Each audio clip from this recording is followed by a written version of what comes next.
Okay mga kamadla, ito yung pangalawa. Nailagay na natin yung isa pero inilagay lang natin ko sa kanyang headlight yung pinakang bracket ng headlight ay matatanggal kaya nilagay natin, pero yung buo na yun nalagay na lang natin langis. Ayan yung langis.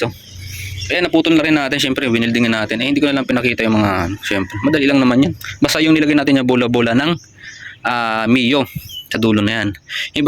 Yung iba kasi ang nilalagay dyan ay washer. Ayoko noon yung makapal na washer ang nilalagay nila. Sa akin talaga sakto yung butas talaga niyan. Yung mismong dulo noon ay ginaya talaga natin. Ito yung pinutol natin. Yung mismong dulo niyan ay ginaya natin. Kamukhang kamukha yan. Kaya ganyan yung ginawa natin. Yung bola-bola nung Mio. Ayan, pinutol natin dyan.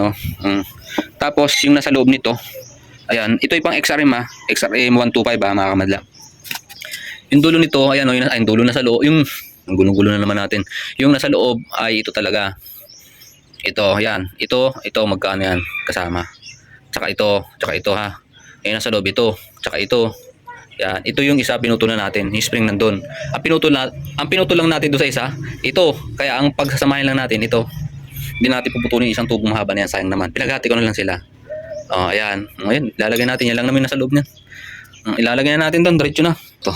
Ayan ipinutol natin pinosnip pa natin konti para may allowance pa siya. Ganyan yan talaga natin, hindi talaga sinakto natin ganyan. Para may konti pa siyang itataas o ibababa. Ayan